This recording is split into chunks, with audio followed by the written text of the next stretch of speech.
Ok. Então, vamos dar início aqui ao nosso webinar de hoje.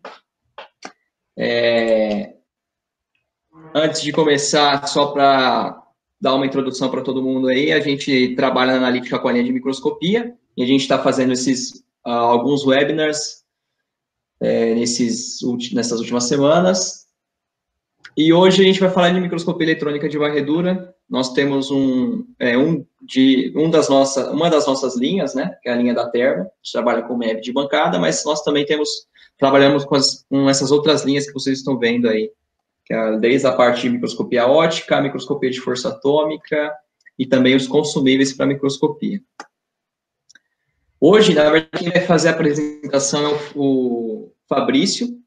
O Dr. Fabrício, ele é pesquisador da UFRJ, tá? No Núcleo de Desenvolvimento de Processos e Análises Químicas em Tempo Real. O Fabrício é doutor em Química, pesquisador na área de petróleo e gás. O Fabrício, ele trabalha aí com o nosso MEV Fenopro X, nosso MEV de bancada. E já de antemão, já quero agradecer, Fabrício, sua disponibilidade aí para estar presente com a gente e fazer essa apresentação para o pessoal, tá?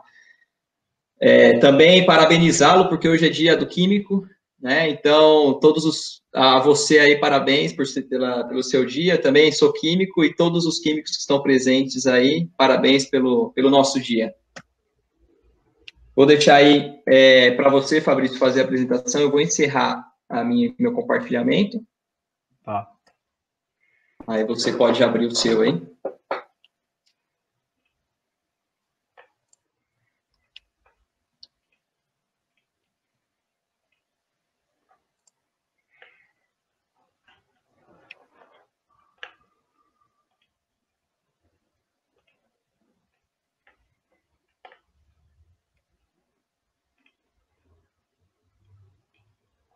Estão vendo minha tela?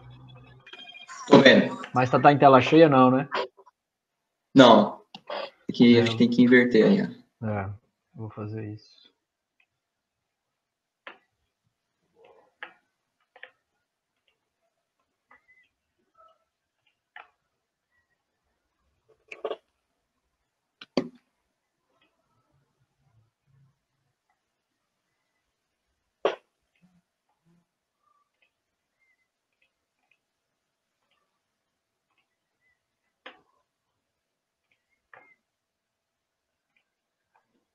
Foi?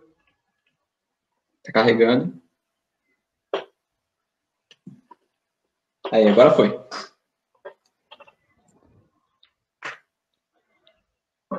Tá ótimo. Todos me escutam e veem a minha tela cheia com a apresentação. Ok, já saiu alguns ok e outro aqui. Perfeito. Vamos lá. Bom dia a todas e a todos. Feliz dia do químico. Todos nós químicos. E obrigado, Paulo, pelo convite para poder falar um pouco do trabalho que a gente faz lá no NQTR.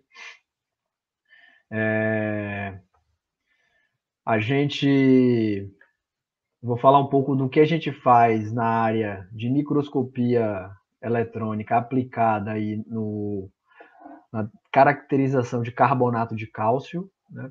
Aplicado principalmente para a indústria de óleo e gás, mas não somente a ela, né? Vou mostrar um pouco que a gente flerta um pouco com a biomineralização e bem com outras áreas aí. Deixa eu controlar meu tempo aqui, porque senão eu falo muito. Bem, a gente, né, o NQTR, nós temos um set de laboratórios que está localizado na Universidade Federal do Rio de Janeiro.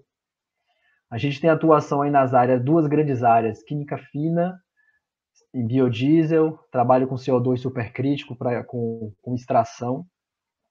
Na área de cristalização em si, onde a gente faz bastante microscopia e outras técnicas de caracterização, e reagentes em fase sólida. E petróleo, que é o nosso grande foco de pesquisa. No petróleo, a gente trabalha em duas áreas, que é a chamada área de garantia de escoamento, que é basicamente a garantia de escoamento é todo um conjunto de técnicas que você usa, que você aplica para poder fazer os fluidos de produção poderem escoarem durante a produção de óleo e gás. Então, a nossa parte especificamente é a parte de incrustações. Porque a garantia de escoamento ela é ampla, né? Ela pode estar falando, por exemplo, de modelagens que você faz para dutos, para que você tenha um escoamento, o melhor escoamento possível. Mas a gente não trabalha nessa parte, que é uma parte mais mecânica. E também estamos aí na parte de geoquímica orgânica. A gente trabalha nessa parte de garantia de escoamento já há 12 anos, o núcleo, né? Bom, então, do que é que a gente está falando? Então, estamos falando basicamente de incrustações, né? Quando o petróleo é produzido, ele é removido lá dos reservatórios que estão a diferentes metros de profundidade. A gente pode ter poços rasos, que são poços aí da escala de 300 metros, ou poços extremamente profundos, aí que eu estou falando de 4 quilômetros de profundidade. Pode ser em terra, pode ser em mar. Quando o petróleo é produzido, ele produz junto com si água. É inevitável. Depois de um tempo, e quanto mais tempo tem um poço, quanto mais tempo tem um campo de produção, maior a quantidade de água que é produzida ali. E essa água contém uma série de sais dissolvidos e devido às alterações termodinâmicas que ocorrem entre a rocha reservatório, que está ali a 700, 300, 4 quilômetros de profundidade, e a superfície, estamos falando aí de mudança de temperatura, mudança de pressão, solubilização de alguns gases. Você pode ter a precipitação de uma série de compostos. Esses compostos eles precipitam nas linhas de produção e obstruem a linha de produção e dificultam a produção. Então a gente atua exatamente em técnicas de avaliação de produtos inibidores para evitar esse tipo de precipitação nos dutos de produção. Então, que precipitações são essas que eu estou falando? São de parafinas, né, que são hidrocarbonetos de cadeia longa que podem precipitar ao longo do duto de produção, asfaltenos, hidratos, né, que são basicamente quando a água ela congela, mas ela congela, por exemplo, a 4, 3 graus, né? E o que permite ela congelar nessa temperatura é porque ela tem alguns gases que estabilizam ela em determinadas conformações geométricas que não são características da água em estado sólido, por isso que elas são chamadas especificamente de hidratos, naftenatos, carbonatos, e aí sulfatos, sulfitos e halita, que é NaCl. Nosso foco, né, embora a gente trabalhe em todas essas incrustações, menos em asfalteno, que a gente não tem um trabalho sólido ainda, o nosso foco é no que a gente chama de scale, que são as incrustações de origem inorgânica, que são os carbonatos, sulfatos e sulfetos. Hoje a gente vai falar bastante aqui somente de carbonato de cálcio principalmente. E ela provoca esse tipo de problema aqui, né? Essas duas primeiras imagens, elas são de linhas de produção, onde eu tenho precipitação de carbonato e de sulfato. Aqui é de um permutador de calor, onde esse problema também é presente. E aí já estamos falando mais, não só no duto de produção que está ali no fundo da terra, no fundo do mar, mas em superfície também, que no caso os permutadores de calor.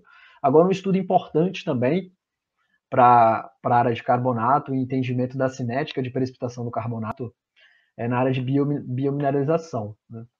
Que na natureza o carbonato de cálcio é formado em uma série de organismos marinhos, conchas, estrelas do mar, ou até em compostos que calcificam ao longo de milhares de anos, em formatos extremamente peculiares e bonitos, né? E essas precipitações são governadas por alguns compostos químicos, principalmente polissacarídeos, e, e, e um pouco do nosso estudo ele também está voltado para compreender a cinética de cristalização, a cinética de precipitação desses sais. Né? Então, o que a gente utiliza para fazer a caracterização do carbonato de cálcio que a gente precipita em laboratório. A precipitação, em geral, ela é um processo bastante simples. A gente tem uma solução com carbonato ou bicarbonato de sódio. A gente tem outra solução com cloreto de cálcio. A gente mistura essas duas soluções e o que a gente tem como resultado é carbonato de cálcio.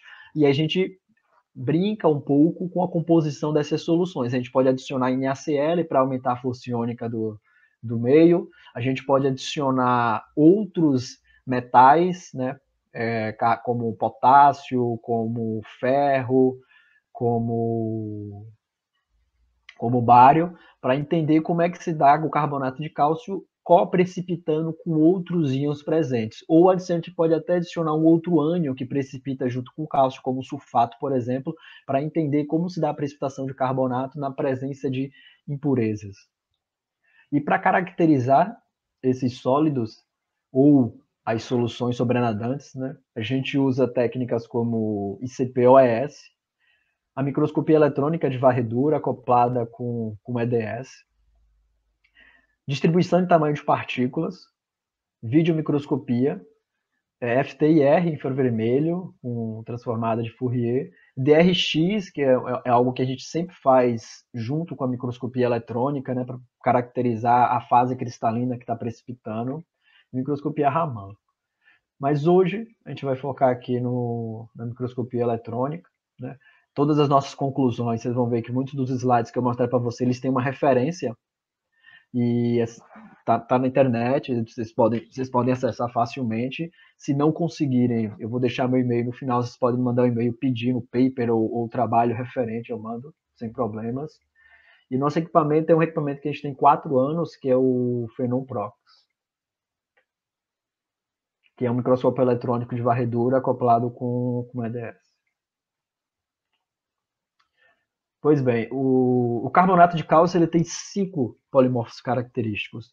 3 são principais, que são polimorfos não hidratados, que é a calcita, que tem esse formato que parece um cubo, mas no final das contas ela não é bem um cubo, né? Ela tem esse formato um pouco alongado de um paralelepípedo. A aragonita, que são essas agulhas, e a vaterita, né? Que são essas, vou chamar de bolotinhas. Mas a vaterita ela pode assumir diferentes formas. Eu vou mostrar algumas bem bonitas que aparecem quando a gente precipita. O polimorfo mais estável termodinamicamente é a calcita, né? Seguido aí pela aragonita e a vaterita. Então, um dos estudos importantes que a gente faz é como é que a força iônica do meio afeta a precipitação do carbonato. E aqui a gente tem duas imagens onde mostra a primeira imagem é uma precipitação de carbonato de cálcio sem a presença, em baixa força iônica, e aqui o segundo é em uma alta força iônica. Essa força iônica ela foi aumentada colocando as concentrações finais de cloreto durante a precipitação em 40.000 ppm. Tá? Então a gente vê que muda, a gente sai de um sistema onde a gente tem bastante aragonita, né, esse polimorfo aqui, para basicamente a gente tem um pouco de calcita e vaterita. Essas imagens estão com ampliação de 1.500 vezes. Né? Mas durante a produção de petróleo, a gente precisa evitar que aconteçam essas precipitações desses sais. Então, o que é que se faz durante a produção? Adiciona-se inibidores. Né? Esses inibidores de incrustação eles podem atuar de 2 formas principais. Na verdade, 3 formas principais. Primeiro, eles podem atuar complexando o cálcio, ou seja, eu complexo o cálcio e evito com que ele reaja com carbonato para precipitar. A segunda forma, ele pode não evitar a precipitação, mas ele atua com o cristal já formado, ele se adere à superfície dos cristais e ele evita que esses cristais aglomerem ou cresçam para formar cristais maiores. Ou eles ainda podem, né, e aí é um processo do segundo combinado, diminuir a adesão das partículas precipitadas nas paredes do poço. Então eu precipito, eu produzo partículas maiores, mas a adesão é muito pequena, então eu vou evitar a obstrução. Então, é uma forma de resolver esse problema. Normalmente, os inibidores eles têm as 3 funções combinadas, né? O mais comum é que esses inibidores sejam polifosfonatos. E aqui eu tenho um exemplo, né? Então, veja, isso aqui é um exemplo de um composto nosso, um subproduto de um processo bioquímico. A gente está testando no laboratório hoje para ver a capacidade de inibição de incrustação dele, porque ele é um subproduto de um processo bioquímico, ele é produzido aos litros, assim, não se tem o que fazer com ele. Então, nossa referência aqui, o que é referência? Né? É o nosso branco, onde o carbonato de cálcio ele foi precipitado em um sistema com alta força iônica, com NaCl, e ao adicionar o inibidor, vocês podem observar que esses cristais eles mudam completamente. Então, aqui nessa última figura, por exemplo, que está aumentado em 14 mil vezes, as calcitas, né, são cristais de calcita, elas estão todas deformadas, justamente por causa da ação do inibidor. Se vocês olharem aqui nessa primeira imagem, as calcitas estão perfeitas, né, sem grandes imperfeições em sua superfície, enquanto aqui elas têm essas deformações, aqui ela começa a crescer algumas outras coisas, né, provavelmente aragonita a partir delas, né, e elas ficam todas imperfeitas, justamente mostrando a ação do inibidor sobre os cristais formados. Um outro estudo bacana que a gente vem fazendo é o efeito de polissacarídeos, que são moléculas, são estruturas orgânicas enormes, sobre a cristalização do carbonato.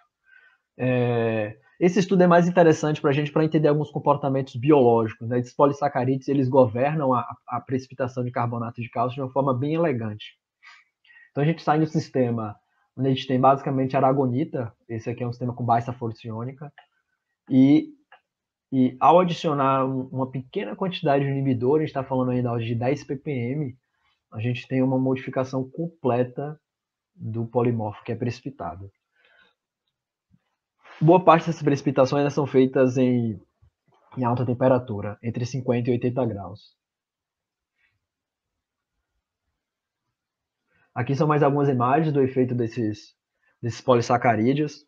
Aí é um polissacarídeo diferente aqui que a gente testou. E vê que ele muda completamente, né? Aqui ele está produzindo basicamente vaterita, nesse primeiro exemplo. Aqui também, mas veja que essa vaterita ela já é um pouco diferente. Ela tem essa estrutura muito interessante aqui nessa imagem, que está ampliada em torno de 3.400 vezes, que parece uma flor. É o que se chama na literatura, inclusive, de Vaterite Flower. É exatamente esse o nome que dão para elas. Uma característica que esses inibidores têm que ter é basicamente terminações das suas moléculas que são carregadas. São hidroxilas, são carbonilados, são fosfonatos. Então tem essa característica, mesmo para que ela tenha a capacidade de complexar o cálcio ou o bário que está ali que pode precipitar, ou de se aderir às superfícies carregadas dos cristais. Um outro estudo que a gente tem é o estudo de diferentes álcools, nesse caso aí é o monoetileno glicol, sobre a precipitação de carbonato. Então ele não muda, ele não altera em si a estrutura cristalina entre esses dois primeiras imagens, mas ele diminui o tamanho médio do cristal formado. Isso é bem nítido de ser visto aqui. As duas imagens estão com ampliações de 4.500, estão em ampliações parecidas, né, de 4.500. E é nítido aqui a diferença do tamanho médio de cristais, né? Aqui é a estrutura do monoetilenglicol. Essa imagem aqui ela foi adquirida, mas ela não foi na mesma condição de salinidade. Nessa aqui é uma imagem que foi adquirida com um sistema de alta força iônica.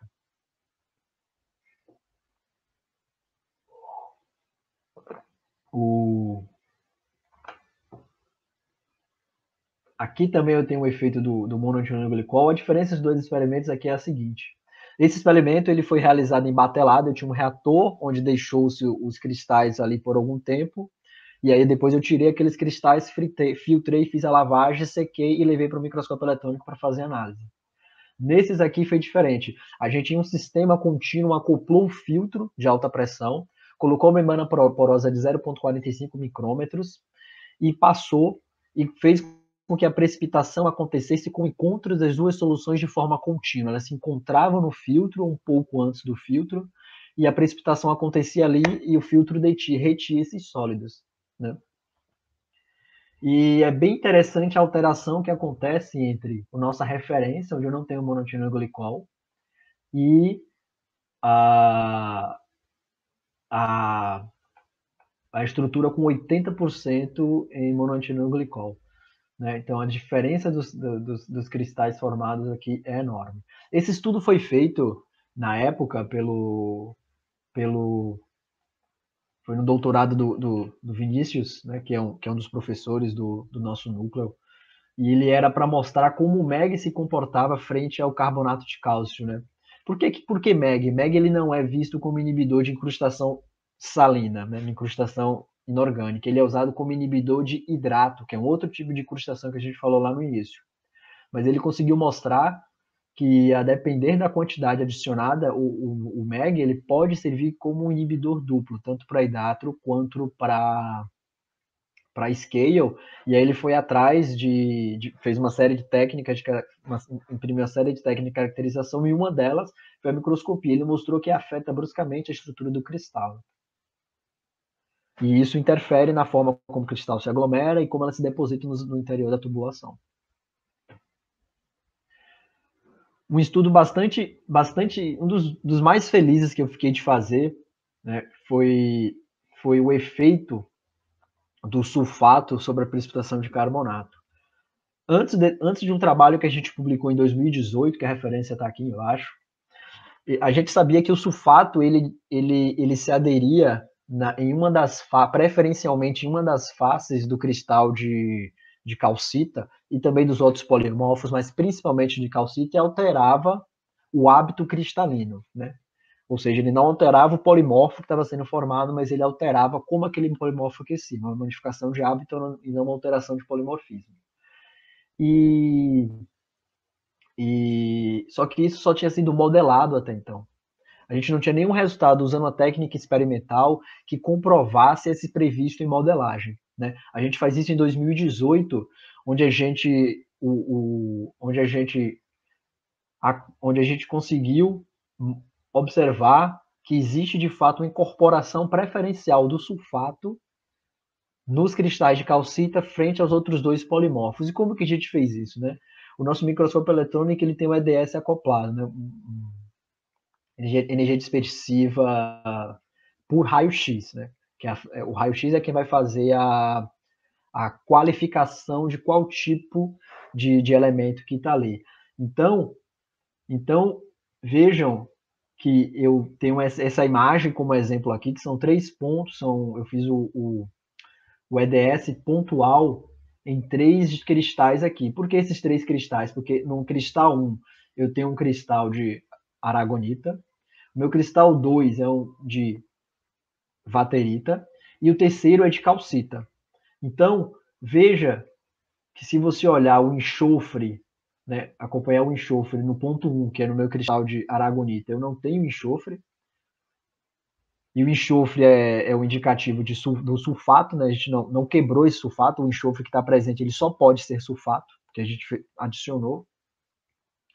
No cristal de vaterita, a gente tem 0,51% de enxofre, no cristal de aragonita a gente tem 1,53% de enxofre. Mas aí tem duas coisas, né? Uma das coisas que a gente aprende logo quando começa a estudar microscopia é que o EDS que a gente está usando ali é uma técnica semi-quantitativa. Então, dificilmente se usa isso para fazer quantificação e confiar plenamente daqueles números. É por isso que a gente faz, por exemplo, ou a gente faz um DRX e aplica um método de Rietveld para fazer o cálculo, ou a gente usa outras técnicas para fazer a quantificação. Mas a gente não tinha isso disponível. A quantidade o DRX ele não ia apontar essa modificação, né? A gente não tinha outra técnica disponível. Então, o que a gente fez? A gente capturou uma série de imagens de EDS, e fez uma análise pontual dos cristais que a gente ia observando, e entendia sendo ele como calcita, aragonita ou vaterita, porque por imagem, como vocês estão vendo aqui, é bem fácil reconhecer esses polimorfos. Então, só para vocês terem uma ideia, esse foi um artigo que a gente publicou com 6 páginas, foi a comunicação, mas o Supplementary Information ele tinha 112 páginas, porque a gente fez mais de 120 imagens de EDS para tentar obter uma média robusta. E de fato a gente conseguiu aí, tá apontado nessa tabela, onde mostra que a calcita, o sulfato, ele preferencialmente ele se incorpora na calcita. Então eu tenho aqui na primeira linha 500 ppm de sulfato, né? Ele está preferencialmente aderido na calcita, depois eu aumentei isso para 2.000 e depois eu aumentei para 4.000. Então a gente conseguiu, através da análise de EDS, fazendo uma série de leituras, mostrar que o sulfato se adere preferencialmente à calcita. Eram resultados que até então só existiam por modelagem. Outra coisa bacana que a gente viu é que, já que ele se adere preferencialmente à calcita, né? E isso está aprovado aqui pelo EDS e já tinha sido previsto por modelagem. Uma das funções interessantes que a gente tem no EDS é fazer não só uma análise de ponto, mas fazer uma análise de mapa. Então eu escolho uma região, eu faço uma análise dessa região, ele vai me dar um mapeamento elementar de tudo que está ali. E o que a gente está vendo é um destaque para o enxofre. Então focamos aqui em um cristal que aparentemente ele era de vaterita e ele começou a sair esse lobo. E ao analisar a gente percebeu que a concentração de enxofre nesse lobo ela é maior. Então o que a gente estava vendo aqui possivelmente era uma transformação dessa vaterita em calcita, né? E isso a gente fez para uma série de imagens, está publicado também. Que é uma transformação interessante, que ela é natural, né? Então, pela regra de transição de Ostwald, né? Você sai de um polimorfo termodinamicamente menos instável para um composto mais estável, né? Mas a gente conseguiu observar isso em alguns cristais.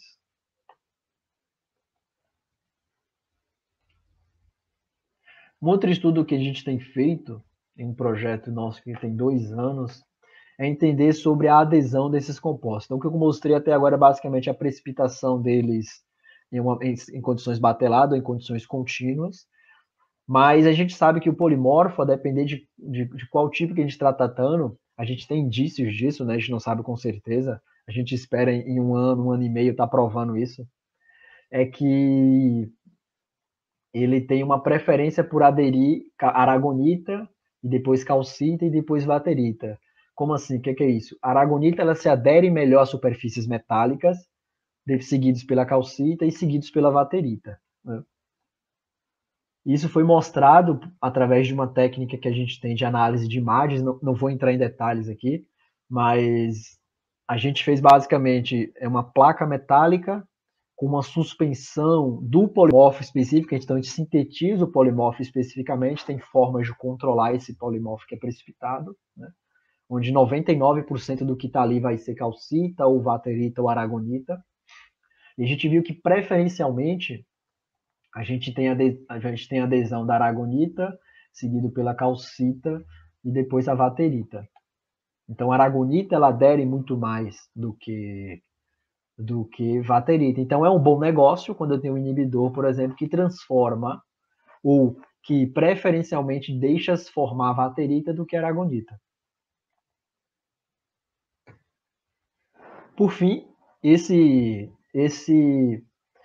essa imagem aí ela não é da indústria de petróleo, mas eu acho ela tão bacana em termos de aplicação da microscopia que eu trouxe ela. Isso aqui foi de uma aluna nossa de mestrado, onde ela estava usando uma resina para fazer captura de compostos carbonilados. Ela colocava essa resina em uma coluna de alta pressão, uma coluninha de HPLC, passava um composto carbono, passava um solvente contendo composto carbonilário através dessa coluna e essa resina capturava esse composto. Ela media a concentração no início e media a concentração no final por infravermelho. Esse mesmo experimento já tinha sido feito por uma outra aluna de mestrado nossa, que hoje é uma das nossas pesquisadoras lá, que é a Aline, em batelada. Então, o que essa aluna fez nessa imagem que está aqui foi fazer a mesma coisa que foi feita em batelada em condições de escoamento.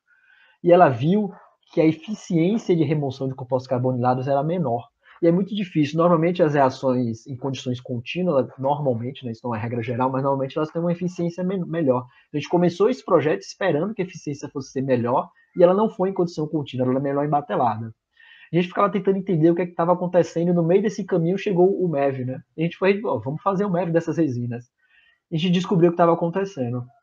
Então, no primeiro, eu tenho aqui a resina em uma condição em batelada, e no segundo, em uma condição contínua. Essas imagens não são nem no microscópio eletrônico, é que antes do microscópio eletrônico, ele tem uma câmera óptica de grande ampliação também. Essas imagens são dessa câmera óptica. A gente viu que na condição contínua, devido ao processo de compactação da resina, né, que tem que ser feito, que é um processo em alta pressão, ele amassava a resina. A gente consegue ver que a resina está completa, todas as esferas da resina estão completamente amassadas. Então, era isso que provocava a perca de eficiência do processo contínuo em relação ao processo em batelada. Tá? Hoje nós somos uma equipe com 3 professores principais gerindo o núcleo. Nosso grande pai aqui é o professor João Cajaíba, é o fundador, que teve desde a primeira sala. Hoje somos um set com 6 laboratórios, né? O Cajaíba começou, na verdade, era uma salinha. E já chegaram no grupo aí os professores Vinícius Gonçalves e Vinícius Cartinaler. Somos ainda mais 5 pesquisadores, eu estou entre eles. E entre alunos, mestrandos, doutorandos e iniciações científicas somos 22. Tem aí meus contatos. Se eu não conseguir responder todas as dúvidas aqui, podem mandar e-mail para mim. Se quiserem algum dos trabalhos que foi colocados como referência, pode mandar e-mail para mim que eu envio sem problemas, tá? É isso, obrigado. Paulo. Muito bem, obrigado, Fabrício, parabéns aí pelo trabalho, os resultados são maravilhosos, muito, muito bonitos mesmo.